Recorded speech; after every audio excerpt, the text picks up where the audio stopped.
Assalamualaikum warahmatullahi wabarakatuh. Dengan saya lagi, Evi Jayanti dengan NIM 721141902 dari Rombel AKTA 19. Di sini saya akan mempresentasikan bab 3 dari Sistem Informasi Manajemen tentang menggunakan teknologi informasi dalam menjalankan perdagangan elektronik. Yang pertama ada perdagangan elektronik. Pandangan elektronik bisnis dan elektronik commerce itu merupakan hal yang sama. Kemudian, elektronik bisnis atau elektronik commerce merupakan transaksi yang menggunakan akses jaringan, sistem berbasis komputer, dan antarmuka web browser yang memenuhi syarat sebagai elektronik commerce. Kemudian ada e-commerce di luar batas perusahaan. Di sini ada dua tipe. Yang pertama ada business to customer dan business to business. Yang pertama, business to customer, yaitu electronic commerce yang mengacu pada transaksi antar pebisnis dan konsumen akhir dari produk. Kemudian, yang business to business merupakan electronic commerce yang mengacu pada transaksi antara pebisnis di mana tidak ada konsumen ataupun pelanggan di bagian akhir. Selanjutnya ada manfaat-manfaat yang diharapkan dari e-commerce itu sendiri. Di sini ada 3. Yang pertama adalah perbaikan layanan pelanggan sebelum, selama, dan setelah penjualan, perbaikan hubungan dengan pemasok dan komunitas keuangan, peningkatan imbal hasil ekonomis antara atas pemilik saham dan investasi pemilik. Kemudian ada kendala-kendala e-commerce. Yang pertama adalah biaya yang tinggi, kekhawatiran akan masalah keamanan, peranti lunak yang belum mapan. Untuk lebih jelasnya bisa dibaca di buku ya teman-teman. Kemudian ada ruang lingkup e-commerce. Ruang lingkup e-commerce ini sendiri dibagi menjadi 2, yaitu business to business dan business to customer. Untuk business to business yaitu 94%, dan sedangkan untuk business to customer hanya 6%. Kemudian e-commerce ini diramalkan akan mengalami perkembangan dari tahun ke tahun, yaitu sebesar 5% sampai 15%. Kemudian jalan menuju e-commerce. Langkah awal untuk menuju e-commerce adalah komitmen untuk mengimplementasikan sistem sebagai bagian perencanaan strategis untuk menggunakan e-commerce untuk tercapainya keunggulan yang kompetitif. Kedua, perusahaan harus mengumpulkan intelijen bisnis untuk memahami aturan potensial setiap elemen yang akan dimainkan. Kemudian, ada intelijensi bisnis atau business intelligence. Sebelum ikut serta dalam e-commerce, manajemen itu harus memahami perusahaannya memiliki hubungan antara pesaing, pemasok, pelanggan, ataupun yang lain sebagainya. Kemudian ada yang namanya business intelligence, yaitu aktivitas pengumpulan informasi mengenai unsur-unsur di dalam lingkungan yang berinteraksi dengan perusahaan. Selanjutnya ada basis data eksternal, di mana perusahaan itu dapat menggunakan basis data eksternal sebab lebih cepat dan dapat mengurangi pengeluaran daripada mencoba meneliti menggunakan informasi sendiri. Kemudian ada mesin mencari. Mesin mencari merupakan program khusus yang memberikan link ke basis website pada kata kunci atau kelompok kata yang dimasukkan oleh pemakai atau pengguna. Nah, ini adalah salah satu contoh dari mesin mencari. Ada Google, Bing, Yahoo, Ask, Yandex, dan lain sebagainya. Kemudian ada sistem terorganisasional atau IOS. IOS ini merupakan landasan dari e-commerce. IOS dibentuk melalui hubungan dengan perusahaan lain sehingga mereka dapat bekerja sama dan terkoordinasi. Memungkinkan sebuah perusahaan mencapai manfaat yang diharapkan ketika mereka berdiri sendiri. Kemudian ada manfaat IOS. IOS sendiri yaitu merupakan manfaat untuk perbandingan antara efisiensi internal, efisiensi terorganisasi, dan kekuatan tawar-menawar. Kemudian ada yang namanya penambahan persediaan vendor. Apa sih itu?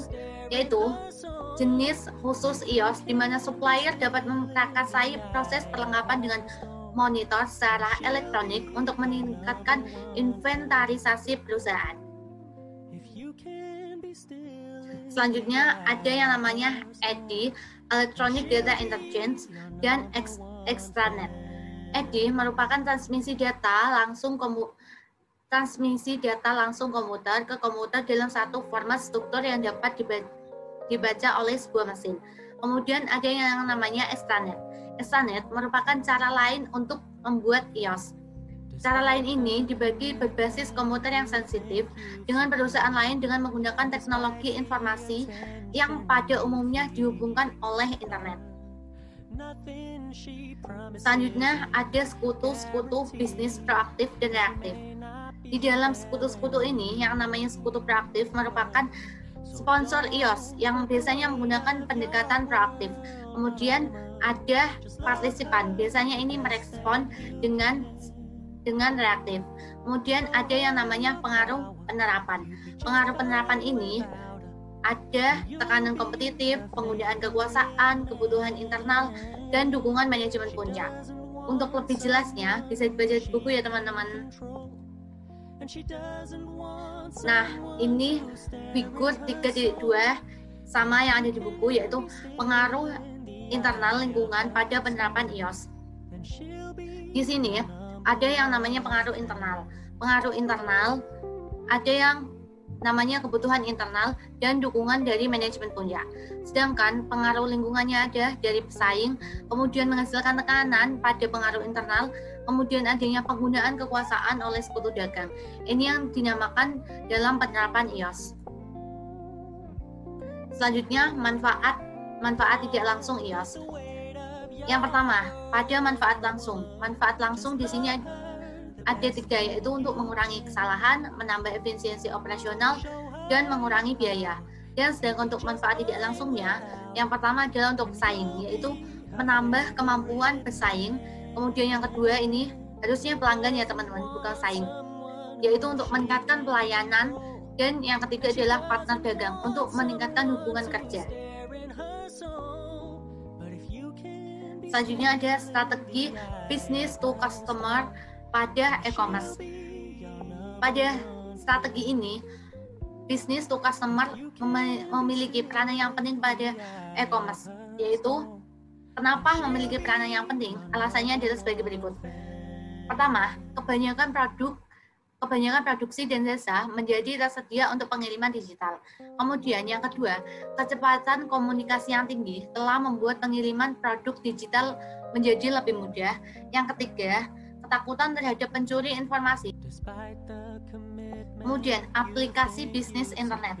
Aplikasi bisnis internet ini memiliki beberapa benefit. Yang pertama adalah internet dapat berfungsi untuk semua aplikasi bisnis di mana melibatkan komunikasi data, termasuk komunikasi dalam perusahaan dan lingkungannya. Kemudian yang kedua, internet dapat membuat menjadi mungkin untuk memindahkan ragam media besar yang dapat ditangani kebanyakan jaringan konvensional. Jadi, bisnis internet ini lebih memudahkan sebuah perusahaan dalam menjalankan aktivitasnya melalui sebuah sistem aplikasi. Kemudian, ada yang namanya saran-saran keberhasilan penggunaan internet.